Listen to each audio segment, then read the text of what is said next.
آج دل بڑا غمزدہ ہے، آنکھیں نم ہیں، دماغ بوجھل ہے، سوچ منتشر ہے، ایک آگ ہے جو اندر ہی اندر نہ جھلسا رہی ہے، ایک نوحہ ہے جو چیر رہا ہے سینہ، ایک سوال ہے جو بیٹھنے نہیں دے رہا چین سے کہ آخر کب تک، بھائی کب تک، آخر کب تک مائیں سوختہ لاشوں میں اپنے جگر گوشے تلاش کرتی رہیں گی؟ بھائی کب تک باپ اپنے جوان سہارے کی ایک جھلک دیکھنے کے لیے ایک اسپتال سے دوسرے اسپتال، دوسرے اسپتال سے تیسرے اسپتال کا چکر لگاتے رہیں گے؟ کب تک بہنیں اپنے بھائیوں کی راہ تکتی رہیں گی؟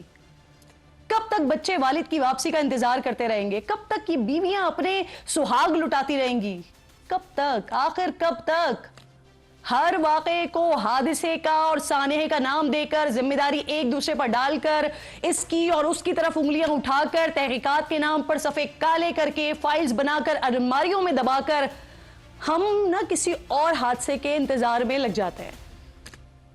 کراچی کی گل پلازا میں آگ لگی، اس کو 24 گھنٹے ہو گئے ہیں، جس وقت میں آپ سے بات کر رہی ہوں اس وقت اب 24 گھنٹے ہو گئے ہیں، لیکن آگ پر قابو نہیں پایا جا سکا۔ میٹروپولیٹن سٹی کا گل پلازا، وہاں 24 گھنٹے بعد بھی آگ پر قابو نہیں پایا جا سکا ہے۔ سندھ میں 18 سال سے پیپلز پارٹی کی حکومت ہے، لیکن 18 سال کے بلا شراکت غیر اقتدار کے باوجود کوئی ایک ایسا ادارہ نہیں ہے جو 18 منٹ میں رسپونڈ کر سکتا۔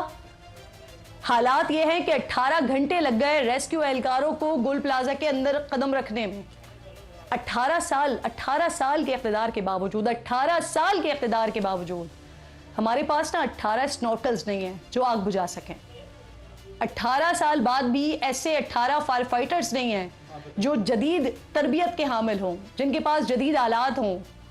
اس وقت بھی جو موقع پر گاڑیاں موجود ہیں جو آگ بجھا رہی ہیں، ان میں سے بیشتر 2021 میں پاکستان تحریک انصاف کی حکومت تھی، وفاقی حکومت نے خرید کر فائر بریگیڈ حکام کے حوالے کی تھی۔ لیکن اگر بات آتی ہے پھر بیانات کی، تو بھائی کیا لاہور، کیا اسلام آباد، کیا کوئی اور شہر، ہمارا مقابلہ تو صوبے سے ہے ہی نہیں، ہمارا مقابلہ تو دنیا سے ہے۔ سندھ حکومت نے کچھ نہیں کیا، بیانیہ جھوٹا بیانیہ۔ ہم اب کسی اور صوبہ سے مقابلہ نہیں کر رہے ہیں، ہم دنیا سے مقابلہ کر رہے ہیں۔ اب آئے گا غصہ کہ آپ اتنا بڑا حادثہ ہو گیا ہے، آپ اس پہ پوائنٹ سکورنگ کیوں کریں؟ تو حضور پھر کیا کریں؟ آپ کے 18 سال کی بات تو فنگر پوائنٹس پر ہونا چاہیے تھا۔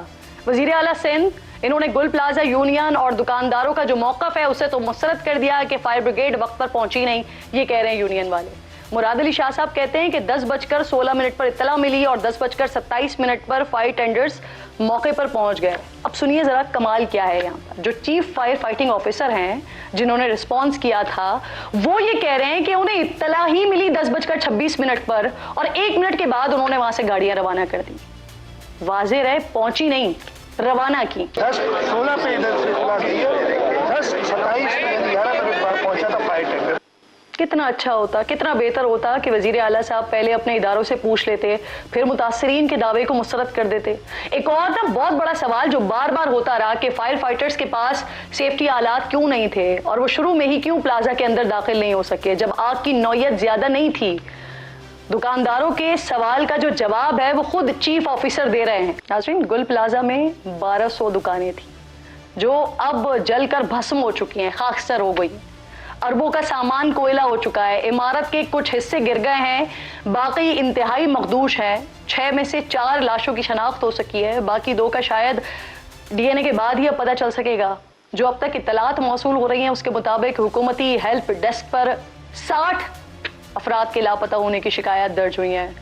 اندر مزید کتنے لوگ ہو سکتے ہیں اس حوالے سے بھی کچھ نہیں کہا جا سکتا ہے۔ ان لاپتہ افراد کے ساتھ ایک شخص اور بھی ہے جو نہیں مل رہا تھا، معلوم نہیں تھا کہ وہ کہاں پر ہے، حالانکہ اس کا دفتر گل پلازا سے صرف چند منٹ کی دوری پر ہے۔ جو لوگ کراچی کی ایم جناح روڈ کی سڑک کو جانتے ہیں وہ جانتے ہیں اس شخص کا دفتر کتنا دور ہے۔ جہاں آگ نے اربوں کا نقصان کر ڈالا، اگر وہ شخص پیدل نکلنا چاہتا تب بھی یہاں پر پہنچ جاتا، اور اگر شہر کے کسی اور کونے میں ہوتا تب بھی 1 سے 2 گھنٹے اس سے زیادہ نہیں لگتے۔ شہر سے باہر بھی ہوتا تو سفر کے لیے 10 گھنٹے بہت زیادہ ہوتے ہیں، لیکن نہ جانے وہ کہاں تھا۔ جب میں آپ کو اس شہر کا درد بیان کر رہی ہوں تو اب سے چند منٹ پہلے وہ لاپتہ شخص یہاں پر نمودار ہوا۔ نام ہے ان کا مرتضی وہاب، جو کراچی کے میئر کے طور پر جانے جاتے ہیں۔ डेप्यूटी मेयर सलमान मुराद, इनके मुताबिक वो इस्लामाबाद में थे, यहाँ पर थे, वो एक कॉन्फ्रेंस के लिए आए हुए थे। और मैं यकीन से कह सकती हूँ कि वो जो कॉन्फ्रेंस थी ना जिसमें मुर्तज़ा वहाब साहब मौजूद थे, वो यकीनन इस आग से ज्यादा कीमती होगी। इसी वजह से मुर्तज़ा वहाब साहब यहाँ पर थे, वरना यकीन है मुझे कि फौरी तौर पर यह खबर सुनते ही पहुंचना होता मुर्तज़ा वहाब साहब को वहां पर। अब नाज़रीन, ये पहला वाकया नहीं है कराची का। बल्दिया फैक्ट्री का सानेहा, ये याद होगा आप सबको, 250 से ज्यादा जिंदा जल गए थे लोग। आग बुझाने में घंटे नहीं बल्कि दिन लग गए थे। उसकी जो इंसानों के जलने की स्मेल है ना, वो आज तक नहीं भूल पाई हूँ। बिल्डिंग वाली आग, जो स्टेट लाइफ की बिल्डिंग में आग लगी थी, वो मंजर भी आंखों से नहीं जाता, जहां नौकरी के लिए इंटरव्यू देने वाला नौजवान गिरकर मर गया था। और ये एग्जैक्टली बल्दिया फैक्ट्री के बाद का वाकया था। वो शख्स इस वजह से खौफजदा था कि यहां पर भी उसका वही हाल ना हो जो बल्दिया फैक्ट्री में 250 लोगों का हुआ था। वो मंजर कैमरे की हर आंख में महफूज था। आरजे शॉपिंग मॉल की आग 11 जिंदगियां निकलने के बाद ठंडी हुई थी।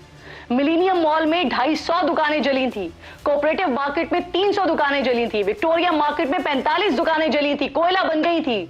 अरबों का नुकसान हुआ था। लेकिन इस सब के बावजूद हम फायर ब्रिगेड को ठीक ही नहीं कर सके। कोई ऐसा निजाम ही नहीं बना सके जो बिल्डिंग सेफ्टी प्रोटोकॉल पर अमल कर सकता। 18 गाड़ियों के बारे में हम कह रहे थे, यहां पर नहीं है। इस शहर में 200 से ज्यादा फायर ब्रिगेड की गाड़ियों की जरूरत थी। यहां पर मेरे सामने ये 2 बुकलेट्स मौजूद हैं, ये रखी हुई हैं, जिसमें अभी आज से 3-4 दिन पहले सिंध हुकूमत अपनी कारकर्दगी बता रही थी कि 18 साल और उससे पहले से अब तक क्या कुछ किया है सिंध हुकूमत ने। लेकिन एक शहर जहां पर इतनी जिंदगियां आग की नजर हो चुकी हैं, मैं हैरान हूं। इस पूरे बुकलेट में मुझे फायर ब्रिगेड के हवाले से कुछ भी नहीं मिला, कुछ नहीं दिखाया, या सिंध हुकूमत के पास शायद दिखाने के लिए कुछ नहीं था कि अगर इस तरह के सानेहात और हादसात हो जाएं सिंध में या कराची में तो उनके लिए क्या किया जाएगा। शायद प्रायोरिटी में ही नहीं था। हाफिज नईमुर रहमान साहब मुझे ज्वाइन कर रहे हैं, मौजूद मेहमान है मेरे, अमीर हैं जमात इस्लामी के। बहुत शुक्रगुजार हूँ आपके वक्त की। बड़ा अफसोसनाक वाकया हुआ है ये। इसने 2012 वाला सानिया बल्दिया फैक्ट्री याद दिला दिया, उसके बाद वाले वाकयात याद दिला दिया, और आज जिस तरह से लोग बिलबिला रहे हैं, तड़प रहे हैं, कह रहे हैं कि कहाँ है हुकूमत, क्यों नहीं हो पाया कुछ, किसको जिम्मेदार समझते हैं आप? क्या कहेंगे आप इस सारे साने पर, वाकये पर? क्या कहूँ मैं इस रईसी पर। सच्ची बात यह है कि यहाँ कराची के लोगों को तो कभी गटर में ये डाल रहे हैं, कभी ये ट्रालों के हाथों मरवा रहे हैं, और कभी जो है ये आग का शिकार कर रहे हैं। ना इनका कोई सिस्टम है, ना इनके पास कोई इमरजेंसी चीजों को हैंडल करने का जरिया मौजूद है, तरीका मौजूद है।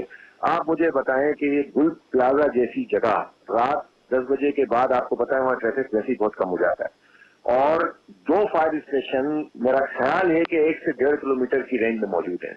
और अगर वहां पर आधा पौना घंटे तक गाड़ी ना आए, और गाड़ी आए तो किसी के पास पानी नहीं, और निकलने के लिए जो है वो डीजल नहीं, और इस तरह के सवालात मौजूद हों, और फिर उसके बाद जो फायर फाइटर्स हैं उनको इन जो है वो झोंक दिया जाता है।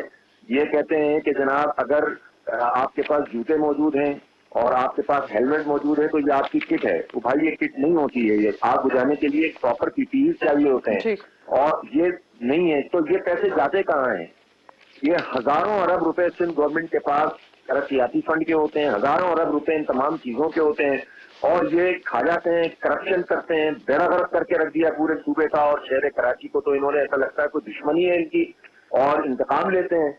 कोई एक चीज तो बताइए ना जो कंट्रोल कर सकते हो। और आप बात करते हैं, हद ये है कि ऐसा लग रहा था परसों कि जैसे बिलावल साहब ने कुछ स्विट्जरलैंड बना दिया है कराची को, और सिंध में तो जो है ना ऐसे जमजमे बह रहे हैं। अरे तबाह कर दिया, बर्बाद कर दिया। इनका विजन मोंजोदड़ो है, तबाहशुदा मोंजोदड़ो।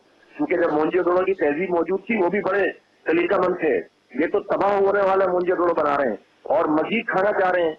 और बात यह है कि ये वंडर बॉय बनने के चक्कर में 2.5 घंटे की प्रेजेंटेशन दे रहे हैं, और ये बेवकूफ बना रहे हैं लोगों को। बेड़ा गर्क करके रख दिया है इन्होंने, तबाह करके रख दिया है, और कोई पूछने वाला नहीं है। कराची के लिए सर आपने भी बड़ी आवाजें उठाई हैं, उठाते रहे हैं। अब अभी इस वक्त सिचुएशन इतनी ज्यादा वर्स्ट, और उस पर मैं मेयर कराची को बार बार रात से जब से सानिया था मैं ढूंढ रही थी।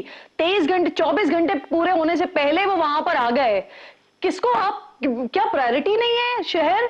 क्या किसकी जिम्मेदारी है? कोई जिम्मेदारी लेने को भी तैयार नहीं है सर। पाकिस्तान पीपल्स पार्टी जो 17 साल से हुकूमत में है, उनके सदर मोहतरम आसिफ अली जरदारी साहब, उनके वजीर आला मुराद अली शाह साहब, उनके वजीर बल्दियात, उनके कब्जा मेयर साहब, वो है जिम्मेदार, और उनके ऊपर ही जिम्मेदारी आयद होती है कि ये शहर के साथ क्या सलूक किया हुआ है, खंडर बना के रख दिया है, बर्बाद कर दिया, पानी नहीं, जहाँ के इलेक्ट्रिक को मुसल्लत करके इन सब लोगों ने रखा हुआ है, जहाँ पर जो है वो बुनियादी सहूलतें नहीं, धूल मिट्टी चाटते रहते हैं, कवच बंद, एक एक प्रोजेक्ट जो 1 साल का होता है वो 4-4, 5-5, 6-6 साल चलता है। ग्रीन लाइन 15 साल में मुकम्मल नहीं हो सकी है, 12 साल में। K3 नहीं बनाया, S3 नहीं बनाया, K4 नहीं बनाया, S3 नहीं बनाया, कंबाइंड इफ्लुएंट ट्रीटमेंट प्लांट नहीं बनाया, मास ट्रांजिट नहीं है, KCR ठीक तरीके से नहीं हुआ, लोगों को रोजगार नहीं मिलता। यहाँ पर लोग क्या करें, करोड़ों लोग। असल बात यह है कि ये सब रिस्पॉन्सिबल हैं, किसका फरियाद करें, कौन है इन 6 जहाजों का जिनकी लाशें निकल चुकी हैं, अभी 60 लोग अंदर है, नहीं मालूम के किसके साथ क्या हुआ है। बस अल्लाह ताला रहम फरमाए। हाफिज साहब, अल्लाह ताला रहम फरमाए। सिंध हुकूमत अब कंपनसेट करने की बात कर रही है ना, लेकिन कीमती जानों का जो इजाला है वो कैसे हो सकता है? तहकीकात होती हैं, हर दफा यही होता है, तहकीकात होती हैं, हुकूमती फाइलें फिर कहीं दब जाती हैं, फिर खुदा न खास्ता किसी नए साने का इंतजार किया जा रहा होता है। आपकी कोई हिकमत अमली होगी इस सानिया को लेकर? देखें, प्रोटेक्ट करना इनकी जिम्मेदारी है, कंप्लाइंस करना इनकी जिम्मेदारी है, हालात को देखना। इनका SBCA करता क्या है करप्शन के अलावा? सिस्टम बना हुआ है ना, वो पूरा चल रहा है ना, उस SBCA की जिम्मेदारी बनती है। और जो बिल्डिंग कंट्रोल कोड है उस पर अगर अमल नहीं हो रहा, आप कागज देखेंगे ना तो सब पर अमल हो चुका होगा। आप देखेंगे ना कि ये जो एग्जिट होते हैं वो एग्जिट प्रॉपर काम कर रहे हैं, तो इनके कागजों में काम कर रहे होते हैं। इनके इंस्पेक्टर से लेकर ऊपर तक का एक धंधा बना हुआ होता है। और ये अगर आप पूछेंगे कि फायर एक्सटिंग्विशर्स थे तो कहेंगे हाँ, हर चीज प्रॉपर काम करने वाली होती है, लेकिन जब भी कोई वाकया होता है ये सब चीजें प्रॉपर वर्किंग नहीं करती, कोई ट्रेनिंग का सिस्टम नहीं होता, कोई एग्जिट प्रॉपर नहीं होता, वहां पर लोग स्टोर बना देते हैं, कोई पूछने वाला नहीं होता।